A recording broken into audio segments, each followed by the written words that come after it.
Hello friends, welcome to Nirmala's kitchen. இன்றைக்கி நம்ம வந்து தக்காளி சட்னி எப்படி செய்யுதுன்னு பார்க்கலாம் வாங்க. அதுக்கு முன்னாடி நம்ம சேனல் சப்ஸ்கிரைப் பண்ணிவிட்டு பெல் சிம்பிள் தட்டிடுங்க. வாங்க வீடியோக்குள்ளே போகலாம்.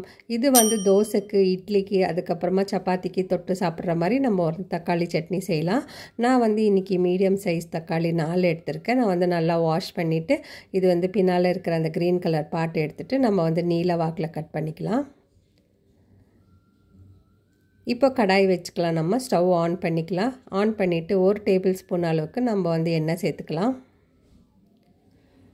4 பல்லு பூண்டு வந்து நான் தோல் உரித்து எடுத்து வச்சுருக்கேன், அதுவும் சேர்த்துக்கலாம். நம்ம பூண்டு வந்து நல்லா வதக்கட்டும்.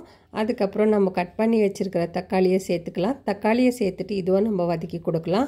இப்போ நான் வந்து 4 மிளகாய் எடுத்திருக்கேன், காஞ்ச மிளகாய். 2 வந்து பேடிகை மெணசின்காய் எடுத்திருக்கேன். அதுக்கப்புறம் குண்டூர் மிளகாய் எடுத்திருக்கேன், காரத்துக்கானது மிளகாய் இது.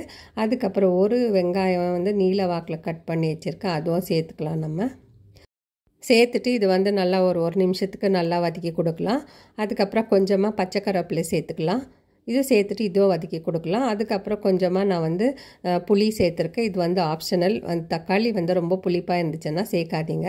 இப்போ நான் வந்து கொஞ்சமாக உப்பு சேர்த்துக்கிறேன். இதுலேயே உப்பு சேர்த்துட்டு இதையும் நல்லா வதக்கி கொடுத்துக்கலாம். நம்ம இது வந்து நல்லா வதக்கணும். ஒரு 5 நிமிஷத்துக்கு நம்ம வந்து நல்லா வதக்கி கொடுக்கலாம். இதில் வந்து தண்ணி வரும். இதில் அந்த தண்ணியெல்லாம் சுண்டுற வரைக்கும் நம்ம வந்து வதக்கி கொடுக்கலாம். இப்போ வந்து தக்காளி வேகட்டும். நான் வந்து ஒரு 5 நிமிஷத்துக்கு மூடி போட்டு வச்சிடுறேன்.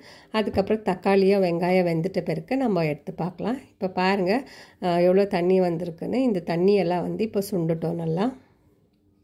இன்னும் ஒரு 1 மினிட் அப்படி இது வந்து ஃப்ரை பண்ணி கொடுக்கலாம். இந்த தண்ணியெல்லாம் வத்துற வரைக்கும் நம்ம ஃப்ரை பண்ணி கொடுக்கலாம். இப்போ இதில் வந்து 1/4 டீஸ்பூன் அளவுக்கு நான் வந்து மஞ்சள் பொடி சேர்த்துக்கிறேன். அதுக்கப்புறம் 1/4 டீஸ்பூன் அளவுக்கு நான் வந்து ரெட் சில்லி பவுடர் சேர்த்துக்கிறேன். இது வந்து ஆப்ஷனல் தான் ஃப்ரெண்ட்ஸ். இது சேர்த்து செய்யும்போது நமக்கு வந்து நல்லா ஸ்பைஸியாக இருக்கும் நமக்கு சட்னி. இப்போ இதெல்லாம் சேர்த்துட்டு நம்ம வந்து வதக்கி கொடுக்கலாம். இது வந்து வாசனை போகிற வரைக்கும் நம்ம வதக்கி கொடுத்துக்கலாம்.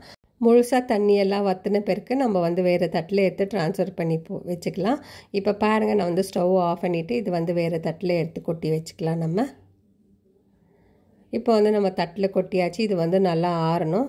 இது இருக்கட்டும். அதுக்கப்புறம் நம்ம வந்து மிக்ஸி ஜாரில் சேர்த்துக்கலாம். இப்போ இது வந்து நல்லா ஆறிடுச்சு. இப்போ நம்ம மிக்ஸி ஜாரில் எடுத்து போட்டு நம்ம வந்து கொஞ்சமாக உப்பு சேர்த்துட்டு இதை வந்து நல்லா நைஸாக அரைச்சி எடுத்துன்னு வந்துடலாம். இப்போ பாருங்கள், நான் வந்து உப்பு சேர்த்துடுறேன். உப்பு வந்து ஒரு 1/4 டீஸ்பூன் சேர்த்துக்கலாம். இப்போ வந்து மூடி போட்டு நம்ம வந்து அரைச்சி எடுத்துன்னு வந்துடலாம். இப்போ இந்த மாதிரி நம்ம வந்து நைஸாக அரைச்சி எடுத்துன்னு வரலாம். இப்போ இது இருக்கட்டும். நம்ம இன்னொரு கடாய் ஒன்று வச்சுக்கலாம். வச்சுட்டு இதில் வந்து 1 டேபிள் ஸ்பூன் எண்ணெய் சேர்த்துட்டு இப்போ தாளிச்சிடலாம். நம்ம 1/4 டீஸ்பூன் அளவுக்கு நம்ம வந்து கடுகு சேர்த்துக்கலாம். கடுகு வந்து நல்லா பொரிஞ்சதும் 1/4 டீஸ்பூன் அளவுக்கு சீரகம் சேர்த்துக்கலாம். அதுக்கப்புறம் கொஞ்சமாக வெந்தயம் சேர்த்துக்கலாம். சேர்த்துட்டு சின்னதாக நறுக்கினதை பூண்டு சேர்த்துக்கலாம். நம்ம பூண்டு வந்து ஆப்ஷனல் ஃப்ரெண்ட்ஸ். அதுக்கப்புறம் பூண்டு சேர்த்துட்டு இது வந்து நல்லா வதங்கட்டும். கொஞ்சம் கலர் மாறி வந்த பிறகு நம்ம வந்து காஞ்ச மிளகாய் சேர்த்துக்கலாம். இப்போ பாருங்கள், இது வந்து நல்லா பொரிஞ்சிடுச்சு. நான் வந்து 2 காஞ்ச மிளகாய் வந்து சின்னதாக கட் பண்ணி வச்சுருக்கேன், அதையும் சேர்த்துக்கலாம். கொஞ்சமாக கருவேப்பிலை சேர்த்துக்கலாம். கூடவே சேர்த்துட்டு இதை வந்து நல்லா வதக்கி கொடுக்கலாம். இது வந்து நல்லா பொரிஞ்சு வந்ததும் நம்ம அரைச்சி வச்சுருக்கிற சட்னியை வந்து இதில் சேர்த்துக்கலாம். நம்ம சேர்த்துட்டு இதை வந்து நல்லா மிக்ஸ் பண்ணி கொடுக்கலாம்.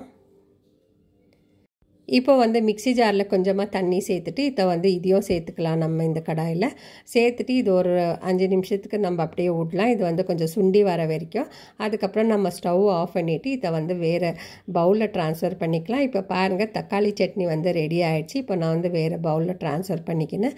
நீங்களும் இந்த மாதிரி ட்ரை பண்ணி பாருங்கள். இட்லிக்கு, தோசைக்கு, சப்பாத்திக்கு நல்லாயிருக்கும். இந்த வீடியோ உங்களுக்கு பிடிச்சிருந்தா லைக் பண்ணுங்கள், ஷேர் பண்ணுங்கள், சப்ஸ்கிரைப் பண்ணுங்கள். தேங்க்யூ, பாய்.